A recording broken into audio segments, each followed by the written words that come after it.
2026년도 새해를 맞이하면서 모두가 다 전망이 좋다기보다는 다 염려하고, 한마디로 말하면 불투명하다, 이런 식의 전망을 내놓는 것을 보게 됩니다. 더욱이 올해는 또 붉은 말의 해라 그래요.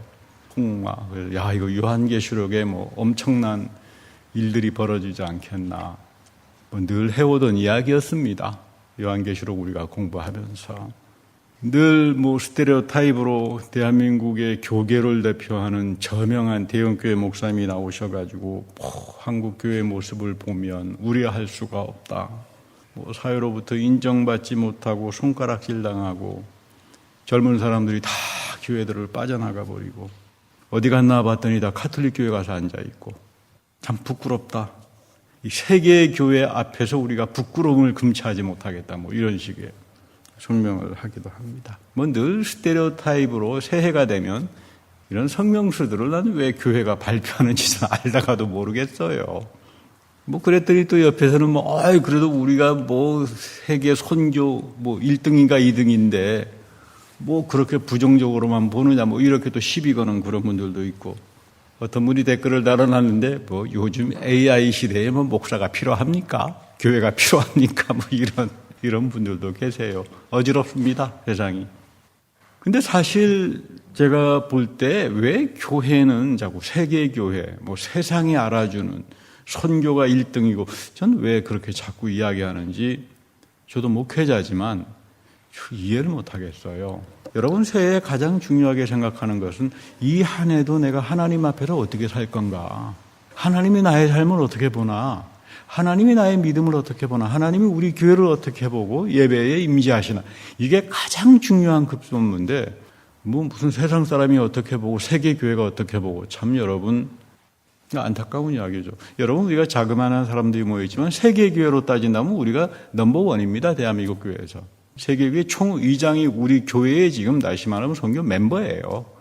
엄청난 세계교회가 쳐다보고 있는 우리 교회입니다. 그게 중요한 건 아니겠죠. 가톨릭에는 무슨 일이 생기면 일사불란하게 쳐다보는 데가 있어요. 가톨릭의 성명입니다. 교황님이 나오셔가지고 한마디 하면 여기에 맞춰서 지역교회들은 일사불란하게 움직이죠. 근데 개신교회는 그런 중심 쿼터가 없어요. 일사불란하게 움직이는, 대신 항상 무슨 일이 터지면 종교개혁으로 돌아가서 생각합니다. 루터는 종교개혁을 일으켰을 때 하나님이 어떻게 역사했나. 루터가 유명한 말을 합니다. 종교개혁이 시작되고 나서 엄청나게 교회가 예상하지 못하는 식으로 부흥하기 시작하니까 바빠지잖아요. 그때 나는 기도하는 시간과 하나님 말씀 연구하는 데만 시간을 보내겠다. 나에게 다른 일을 시키지 마시오. 그냥 아름다운 표현이죠. 사도행전에 나오는 이야기잖아요. 여러분, 항상 우리가 조심스럽게 생각해야 되는 것은 세상이 뒤집어지고 어떤 일이 있더라도 기도하는 시간과 하나님 말씀에 몰두하는 시간, 이게 가장 중요한 겁니다. 믿음 생활을 하는 사람들에게나 교회나 그렇습니다. 안타깝게도 오늘날 교회는 너무나 세속주의화가 되어 있고 개인주의화가 되어 있어서 예배를 통해서 하나님이 약속하신 선한 축복과 그 신령한 은혜의 세계를 절대 알지 못합니다. 이게 사실 굉장히 안타까운 이야기죠. 그리고 지적인 타락이 있습니다. 우리 에덴 동산에서 지적 타락이 얼마나 무서운 기결을 가져오느냐를 보게 되잖아요. 지식이라고 하는 건 하나님께 속한 건데 은혜를 통해서 얻어야 되는데 그것을 자기 마음대로 생각해서 선악을 아는 나무를 따먹다가 결국은 사단이 생겨버리고 맙니다. 이거 가지고 내가 하나님 자리에서 내 마음대로 사람들을 정죄하고 살아가야 되겠다. 이것이 가장 무서운 원죄입니다. 이것이 지금 옛날 에덴 동산의 이야기일까요? 오늘 우리 현실의 그대로의 이야기예요. 지식도 말씀에서부터 나와야 되고 내가 기도하고 간구하는 속에서 성령이 주시는 거룩한 생각으로 채워져야만 우리는 하나님이 열어주시는 통찰과 명철함과 세상으로부터 미혹당하지 않는 강건한 말씀의 가치관을 가지고 살아갈 수 있게 되는 겁니다. 가인과 아벨의 스토리도 사실은 비슷합니다. 자기 마음대로 생각했던 거죠. 가인이. 자기는 하나님께 사랑받고 싶었습니다. 인정받고 싶었습니다. 인정받고 사랑한다는 거에 얼마나 아름다운 이야기입니까? 그러려면 하나님이 하신 약속과 그분의 마음에 합한 방식으로 가야지 자기 마음대로. 그러니까 여러분 여기서 사단이 나는 거죠. 이 죄가 유전되어 내려옵니다. 그래서 하나님께서 가인아 너는 너 죄를 다스려야 한다. 너 죄를 다스려야 한다. 사실 여러분 나의 의지를 가지고 내 도덕을 가지고 내 죄를 다스리지 못합니다. 한계가 있습니다. 하나님의 말씀과 성령이 주시는 그 선한 생각으로 항상 나의 마음이 채워져야 되고 하나님이 예배 속에 세상 끝날까지 축복으로 주신 그 선물을 붙들고 사는 사람들에게만 나의 마음은 다스려지게 돼 있어요. 올해는 우크라이나 전쟁이나 대만 문제나 북한 문제로 상당히 시끄러울 겁니다. 베네수엘라 마두라를 납치해서 승리했다. 한국에선 지금 영웅이다. 지금 이런 내용들이 일반 사람들뿐만 아니라 소위 그 대학 교수들 입에서 이 정신 나간 이야기들이 지금 쏟아져 나오는 게 지금 우리의 현실입니다. 그러면 다 그렇게 미혹당해 버리겠죠. 바울은 말합니다. 너희들 마지막 때 카테콘이 올 거야. 억제하는 자입니다. 그러나 이 억제는 하나님으로부터 오는 게 아니야. 억제하는 자들이 나와서 세력균형들을 이룰 거다. 가장 잘못된 거는 그때 교회는 거의 다 미혹당하고 심판당할 거다. 여러분 이거 바울이 하는 이야기입니다. 저는 부끄럽게도 40여 년 신학자로 공부를 하면서 신학을 가르쳤던 사람이지만 잘 이해 못했어요. 최근에야 저도 깨달은 게 이게 바울이 그럴 수밖에 없구나. 바울은 부활하신 주님을 만나서 헷가닥해버린 사람이에요. 그러니까 부활은 여러분 영원성이에요. 바울은 그 이후부터 하나님이 주시는 영원성의 관점을 가지고 살았던 사람입니다. 그러니까 바울에게는 과거도 현재도 미래도 똑같습니다. 영원성에서부터 이 하나님의 역사를 보기 시작하기 때문에 근데 참 감사한 것은 그럼 나도 하나님을 바울처럼 인격적으로 체험해야 되는데 안 돼요. 그래서 바울은 예배를 통해서 하나님께서 그 능력을 부어주신다. 세상 끝날까지 예배 속에서 성만찬을 통해서 부활의 그리스도가 너희들에게 끊임없이 찾아올 거다. 이것을 인격적으로 체험하며 살아가라. 그때 비로소 여러분들은 믿음의 영원성의 관점을 가지고 바울이 하는 이야기, 성경이 하는 이야기들을 이해할 수 있게 됩니다. 이 차원이 없으면 성경책 100번 읽어봐야 의미가 없어요. 뭐가 들어오겠습니까? 내용을 알겠습니까? 전부 다 가인처럼 지멋대로 갖다 붙여가지고 생각하다가 결국은 이 사단이 나버리고 미혹당하고 끝나겠죠. 바울은 고린도전서에서 우리를 향해서 굉장히 중요한 말을 합니다. 너희들은 하나님의 밭이야. 너희들은 하나님의 집이야. 이거는 단순한 운유나 상징이 아닙니다. 표현이.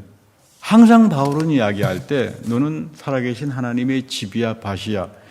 자기가 직접 살아계신 하나님을 체험하면서 그 체험 속에서 담는 언어들이에요.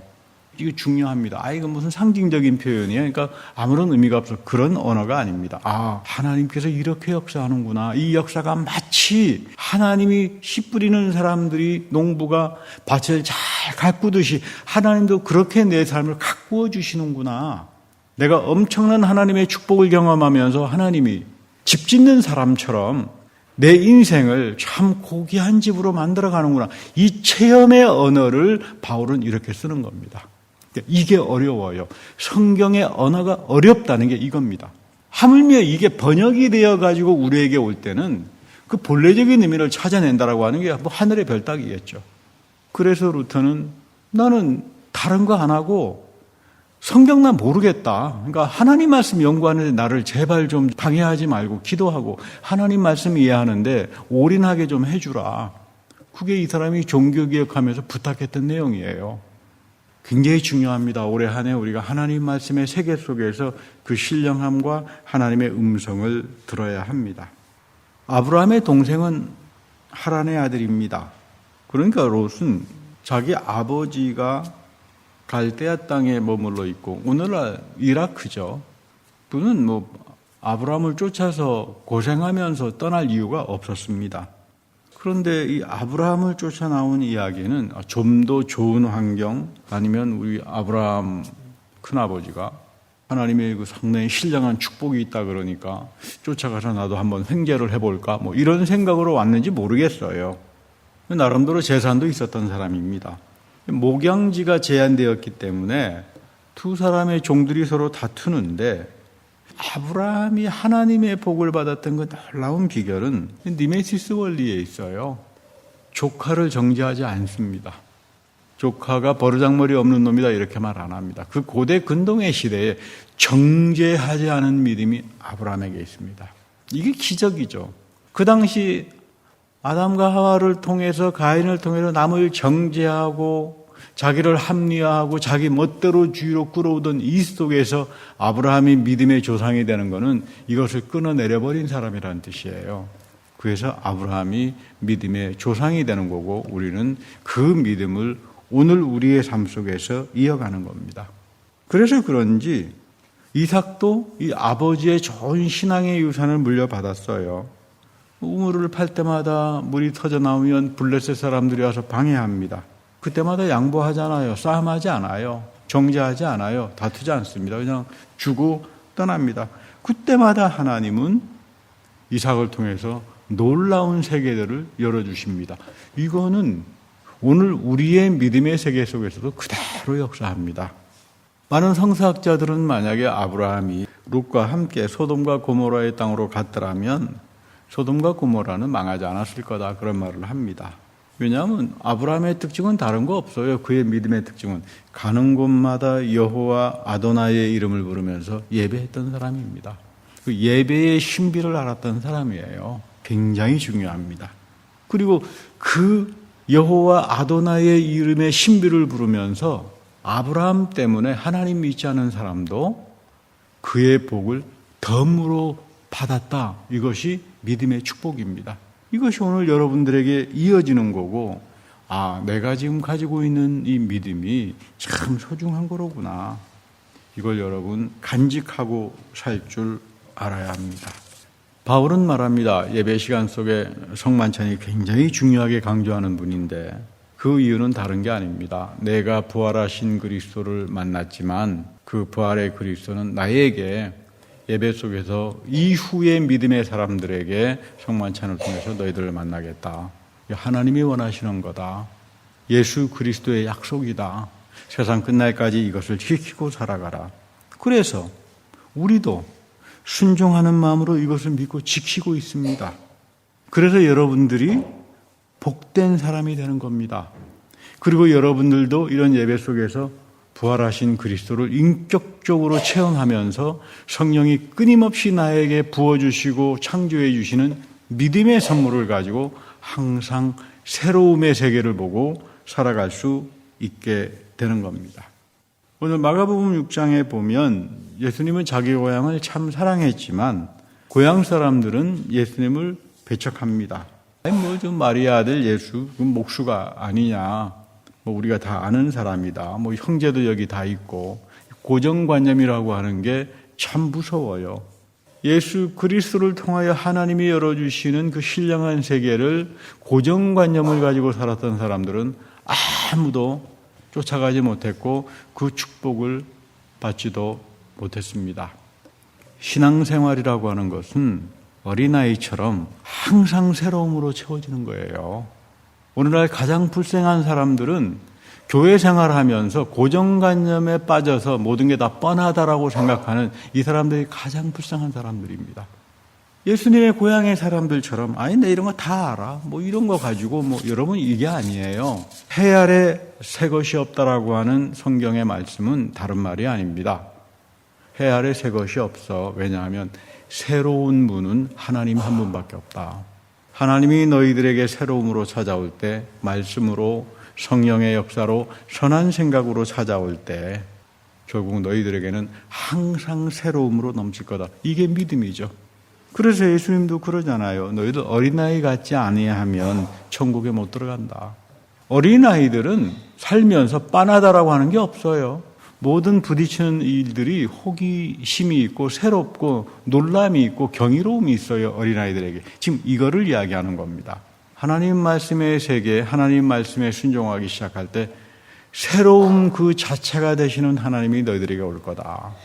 너희들은 그분이 주시는 지식과 지혜와 선한 생각과 동행의 축복을 가지고 하나님이 이 세계에도, 오늘 우리 세계는 홍마가 시작이 되고 전쟁과 기근과 엄청난 많은 일들에 대한 염려들이 쌓여 있지만 하나님이 믿음의 사람들을 선택해서 여기에 열어주시는 그 새로움을 가지고 살아가는 사람들에게 놀라운 일들이 벌어질 거다. 그 이야기를 하는 겁니다. 여러분, 이것이 구원입니다. 우리 애굽에 보면은 이스라엘 백성이 홍해 가까이 왔을 때 큰 사건을 만났죠. 애굽 군대가 쫓아오고 홍해가 가로막혀 있습니다. 그래서 다들 분노했습니다. 아니, 애굽에 매장지가 없어서 우리를 데려다가 여기서 죽이려고 하느냐. 원망하고 분노하고 정죄하는 마음이 이들에게 있었지만 하나님께서 새로움이 우리에게 오셔서 홍해를 열어낸다라고 하는 이 사실을 이 사람들은 전혀 보지 못했습니다. 이 한 해도 홍해가 열리는 새로운 한 해가 되려면 하나님 말씀으로 되돌아가야 하고 어린아이와 같은 심정으로 정직한 믿음을 가지고 살아야 합니다. 예수님은 사람은 떡으로 살지 않는다. 사람은 하나님의 영원하신 말씀으로 사는 존재들이다. 그렇게 하나님이 우리를 만드셨어요. 사람이 반드시 먹어야 하는 양식이 있죠. 하나님의 말씀이고 예배예요. 부활하신 그리스도를 체험하는 그 새로움을 통해서 나는 성령이 부어주시는 새로운 믿음으로 채워지게 될 겁니다. 요한일서 5장에서도 아주 중요한 말씀을 하죠. 세상을 이길 수 있는 것은 믿음이다. 왜 믿음이 강한가? 믿음은 나를 믿는 게 아닙니다. 믿음은 나의 의지가 아닙니다. 새롭고 영원하신 능력의 그 하나님을 의지하고 그분의 긍휼과 사랑을 의지하고 그분으로부터 오는 말씀의 양식과 예배의 축복을 먹고 살기 때문에 이 믿음이 세상을 이기는 겁니다. 이 한 해도 이런 믿음의 승리를 가지고 사는 귀한 여러분들이 되기를 축복합니다. 다 같이 기도합니다. 하나님, 이 세상에는 마치 홍해 앞에서 막막했던 것처럼 가로막혀 있고 전쟁과 기근과 바이러스와 무엇을 말한다고 하지만 지식인이라는 사람들의 말을 믿지 못하는 시대가 되고 말았습니다. 모두가 다 자기가 지식인이고 석학이라고 TV나 유튜브에 나와서 떠들지만 한마디로 하나님 보시기에 가소로운 자들이라고 비웃음을 당하는 그런 존재들이 이 세상을 지금 장악하고 있습니다. 그러나 주님께서 우리에게 믿음을 부어주시고 세상 끝날까지 예배를 통하여 부활의 그리스도를 체험케 하시는 그 신령한 은혜를 우리에게 이어주셔서 이거 붙들고 이 한 해 주님 앞에 나와서 예배하는 이들에게 하늘의 기름 부음의 사역을 통하여 이 한 해도 늘 성령이 우리에게 선한 생각을 주시며 지식과 지혜 안에서 영적 전쟁을 하며 살아가는 주님의 귀한 백성이 다 되게 하옵소서. 우리 구주 예수 그리스도의 이름으로 축복하며 감사 기도드립니다. 아멘.